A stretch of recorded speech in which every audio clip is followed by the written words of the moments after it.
tudo bem? A paz do Senhor Jesus. Veremos hoje o capítulo 11 do livro de Isaías. A terra se encherá do conhecimento do Senhor. Amém. Estamos vendo esse maravilhoso livro de Isaías, que é considerado o Novo Testamento do Antigo Testamento, por causa do seu conteúdo, por causa do seu número de capítulos. É muito interessante. Estamos nos baseando nos comentários e nas referências da Bíblia de Estudo de Genebra, onde estamos fazendo nossas reflexões. Estamos na parte 3 do livro de Isaías, que nós dividimos em 4, que é a resposta de Isaías ao julgamento assírios. Começou no capítulo 7. Lembramos que o propósito de Isaías era incentivar seus contemporâneos a serem leais ao Senhor e exortar os futuros exilados, os futuros leitores, a se arrependerem dos seus pecados e ainda a confiarem que após o exílio o Senhor abençoaria o remanescente fiel. Ao estudarmos e nos aprofundarmos mais ainda nas Escrituras, vemos que o dia do Senhor se apressa a vir. Por isso que nós clamamos aqui, Maranata, para que não sejamos pregos, desprevenidos, como Ele mesmo nos advertiu em suas palavras, é melhor nos voltarmos de todo o nosso coração para Ele com urgência. Isso nos escreveu suas palavras há mais de 2.700 anos, Isaías escreveu.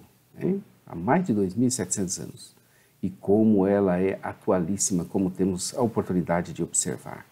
Eu sou o pastor Daniel Deusdedit, que está fazendo essa reflexão no livro de Isaías, escrita há mais de 2.700 anos, das semeadores, semeando mensagem de vida para o seu coração, buscando Deus que se deixa achar, procurando por Ele.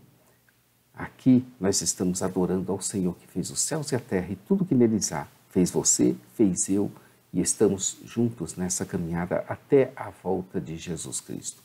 Abra aí a sua Bíblia para você fazer uma leitura prévia desse capítulo 11, que é da terceira parte do livro de Isaías, e estamos na subparte A.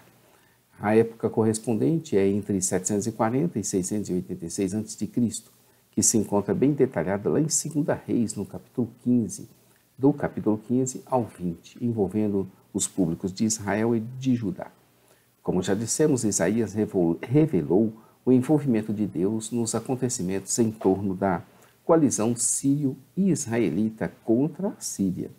Ele advertiu quanto ao severo julgamento contra Israel e Judá por meio da agressão à Síria, mas também assegurou aos seus ouvintes a restauração final. Nós dividimos essa parte em 3 delas. O julgamento assírio e os filhos de Israel, nós já vimos nos capítulos 7 e 8. O julgamento assírio e Israel, nós já vimos nos capítulos 8 ao 10. E agora estamos no o julgamento assírio e Judá, que começou no capítulo 10, vai até o 12, estamos no 11. Nós estamos vendo em continuação o julgamento assírio e Judá. Como já falamos, após explicar que o ataque assírio ao reino do norte terminaria em derrota total e em exílio, não restando qualquer esperança de salvação, o profeta se volta ao contrastante resultado do ataque assírio contra Judá. Esses capítulos dividem-se em 4 partes. Um ai contra a Síria, já vimos. O retorno do remanescente de Judá, também já vimos. A esperança de Judá na casa de Davi, é o que nós veremos hoje. E o resultante louvor a Deus, que veremos amanhã. A esperança de Judá na casa de Davi. Do tronco de Jessé, o pai de Davi, 1 Samuel 16, 10 a 13, viria a esperança de Judá, do tronco de Jessé. Isaías explicou que a libertação de Judá da Assíria em 701 a.C. foi apenas um prenúncio da gloriosa restauração que um dia viria por meio do grande filho de Davi.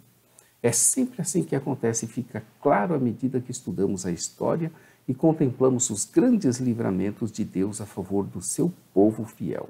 O inimigo está sempre pronto e preparado com suas forças muito superiores para destruir e aniquilar de vez com toda a raça em segundos. Mas aí entra Deus na história, o Deus da história, o Deus que além de transcendente, é também muito imanente e está, assim, interessado no destino das nações. Quando Deus entra em cena, o inimigo mesmo se mata, ou algo extraordinário acontece, que depois até vira piada. Como foram os casos das forças egípcias, que foram tragadas pelo mar vivo, ou pelo exército de Senaqueribe, que numa só noite morreram mais de 180 mil soldados. Mais tarde, Isaías explicaria que a própria Jerusalém seria derrotada pelos babilônios e que a grande restauração mencionada se seguiria ao exílio de Judá da Babilônia.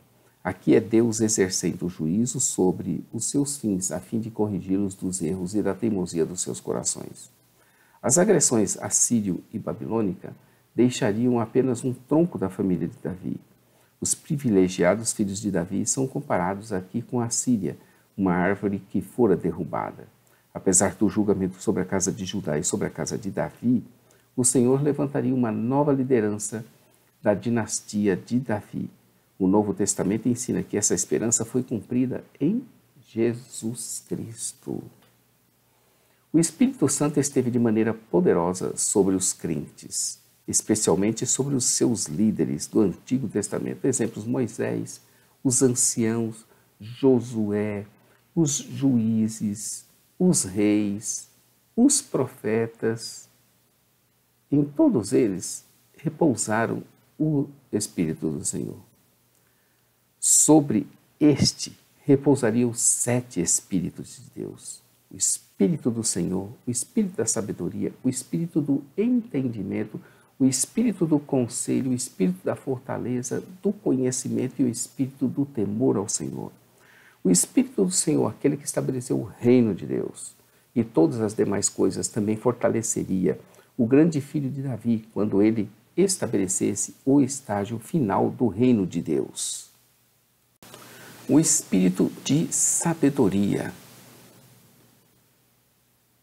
Salomão orou e buscou a Deus, sabendo que em quem ele poderia confiar. Deus lhe manifesta para ele, e desse encontro Salomão recebeu sabedoria e entendimento, 1 Reis 3:9, para governar o povo de Deus de acordo com os princípios da justiça e da retidão, pois a preocupação de Salomão era com o povo, que ele queria fazer justiça e ele queria fazer as coisas certas.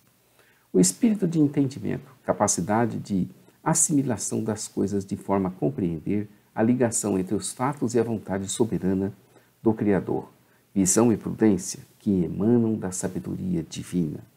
O espírito de conselho, capacidade de aconselhar dando a palavra e a orientação certa do modo de agir em qualquer circunstância regida pela soberana vontade do Pai. O Messias já fora chamado de maravilhoso conselheiro, capítulo 9, verso 6. O espírito de fortaleza, todas as coisas lhe estariam sujeitas. Força e poder estariam atrelados ao Espírito de Deus, de forma que todas as coisas criadas estariam sujeitas a esse Espírito. No entanto, não é ele a quem temos, mas é dele é que nós somos. Nós não temos ele, nós dele somos. É bem diferente. Não se trata de eu tenho a força, mas do eu sou forte na força do seu poder que opera em mim. A força, o poder e a glória pertencem a Deus. Um termo que faz alusão ao Deus forte. O espírito de conhecimento. Deus é onisciente e sabe de todas as coisas, porque as conhece todas. Assim o Espírito sabe e conhece tudo e todas as coisas. Isto para vivermos de modo sábio e submisso, de acordo com a vontade de Deus. E, finalmente, o sétimo espírito, o espírito do temor do Senhor. Se não houvesse reverência, tudo seria um caos. Por isso que cada coisa deve ocupar o seu espaço, lugar e tempo. A reverência a Deus é a fonte de conhecimento. Provérbios 1:7. Davi insistiu que seus filhos que viessem a governar deveriam manifestar essa qualidade. Seria do tronco, do rebento, do resto purificado que viria o Messias.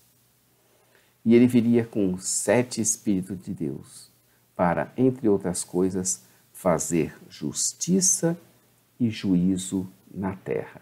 Nos versos 3 a 5, vemos isso claramente. Isaías está falando de deleite, de justiça, de equidade, de juízo contra os perversos e obstinados de coração. Está falando de fidelidade a favor dos mansos, dos pobres, daqueles que ansiavam pela justiça e equidade divina, por serem oprimidos pelos maus governantes dessa terra, os quais seriam protegidos pelo grande rei que viria. O Messias comandaria esse poder e essa autoridade, de maneira que um simples sopro seu destruiria o ímpio. Estamos esperando isso acontecer e sabemos que o dia se abrevia, por isso que clamamos Maranata. O apóstolo Paulo conhecia bem o livro de Isaías, tanto que até quando escreve Efésios 6,14, ele fala do cinto da justiça que Isaías se referiu no verso 4 e 5, quando fala da justiça como o cinto dos seus lombos e a fidelidade como o cinto dos seus rins. As ilustrações de animais selvagens transformados retrata de maneira eficaz o reino pacífico de Cristo. Essa visão está sendo cumprida hoje na unidade da Igreja e encontrará o seu cumprimento final nos novos céus e na nova terra. Existem diversas igrejas terrenas com as suas idiosincrasias específicas por causa dos seus líderes e por causa dos seus estatutos, que vão formando famílias de crentes espalhadas pelo planeta inteiro, que parecem não terem ligação entre si ou parecem discordantes, intolerantes e brigando entre si. No entanto, todo crente sabe e conhece todo crente, seu amigo de trabalho, que não é de sua denominação e com ele consegue comunhão e compartilhamento das coisas de Deus, isso em todo o planeta. Todo mundo sabe e conhece e sabe que há essa união fora da igreja. É como a igreja invisível de Cristo, que é comandada pelo Espírito de Deus, o Espírito Santo, que torna essa realidade da união de Isaías 11, de 6 a 9, uma realidade no meio do caos. Então, nós temos muitas igrejas, muitas denominações que têm as suas rixas, têm os seus problemas, têm as suas idiosincrasias, como falamos. Mas quando a gente se encontra no ambiente de trabalho e o outro é crente, a gente respeita ele, a gente conversa, a gente tem comunhão. É a terra se enchendo do conhecimento do Senhor e como as águas cobrem o mar e prevalecem contra tudo, assim o conhecimento de Cristo, de Deus, de sua palavra vai conquistando e invadindo as praias e as cidades inteiras, muitas vezes num verdadeiro maremoto de tsunami de amor, de fé e de esperança. Quando Cristo voltar em glórias, tudo será consumado e aí o sonho se tornará real. Naquele dia, diz o verso 11, iniciando, o Senhor tornará a estender a sua mão para resgatar o restante do seu povo. O primeiro momento dessa reunião de resgate foi o êxodo do Egito. O segundo será a volta do exílio provocada pelos assírios. O terceiro momento, mais tarde um pouquinho, pela volta do cativeiro da Babilônia. Não importava onde o povo de Deus estivesse exilado, o filho de Davi haveria de trazer um remanescente de volta à terra prometida. Foi Jesus que deu início a essa reunião dos judeus exilados no dia do Pentecostes e continua a reuni-los à medida que o evangelho se espalha. É como balançar da árvore, para que caia dela os seus frutos podres e os também já bons, os galhos secos, as folhas murchas e os ramos infrutíferos. Às vezes toda árvore deve ser purificada para que ao final sobre o remanescente e assim vai se fazendo e se purificando o povo de Deus desde o início. Um dia a árvore estará madura, sadia e pronta para a vindima final. Quando ele voltar, o remanescente fiel de Judá será reunido na Nova Jerusalém que desce dos céus. A era da restauração testemunharia uma reunião das 12 tribos. A comunidade pós-exílio testemunhou um antigozo dessa promessa quando um remanescente das 12 tribos voltou à terra prometida. Ele mesmo, Jesus Cristo, cumpriu isso ao ministrar tanto no norte quanto no sul. A promessa foi mais além ainda no dia do Pentecostes, quando reunidos estavam judeus de todo o mundo. No entanto, o seu cumprimento final continuaria na igreja hoje e terá o seu cumprimento mais preciso ao final quando Cristo voltar. Apocalipse 21, de 12 a 14. Começa o livro, capítulo 11, dizendo, no verso 1, porque brotará um rebento do tronco de Jessé, e das suas raízes um renovo frutificará. E o verso 16, e haverá caminho para o remanescente do seu povo, que foi deixado da Síria, como sucedeu a Israel no dia em que subiu da terra do Egito. Ao estudarmos, como dissemos, e nos aprofundarmos, como já falamos, ainda mais nas Escrituras, vemos que o dia do Senhor se apressa a vir. Para que não sejamos pegos, desprevenidos, como Ele mesmo nos advertiu em suas palavras, é melhor que a gente se volte de todo o coração para Ele e com urgência. Maranata. Isso foi Isaías que nos escreveu há mais de 2.700 anos. E como essa palavra de Deus é atualíssima. Por isso dissemos, Maranata. Amanhã estaremos aqui aprendendo a louvar a Deus com Isaías 12 e com Salmo 148. Isaías 12 e Salmo 148. O capítulo 12 de Isaías tem apenas 6 versículos, mas isso vai ficar para amanhã. A todos um bom dia, fique com Deus, curta aí nosso vídeo, inscreva-se em nosso canal, conheça nosso blog, site jamaisdesista.com.br. Lá você vai encontrar essa parte escrita, que vai facilitar o estudo e o aprendizado. Também temos nosso blog site, nossa loja virtual, semeadores.com.br, e nossa loja física no centro de Taguatinga. Você vai encontrar nossa literatura, livros da editora Semeadores, com preços excelentes. Conheça nosso material. Também, às 8h30, estaremos fazendo orações por você. Deixe seu nome conosco na radio.osemeadores.com. Lá você vai encontrar uma palavra e oração a partir das 8h30. A todos um bom dia. Fiquem com Deus. Deus abençoe. Maranata. Ora, ora, vem, Senhor Jesus. Deus abençoe você, querido.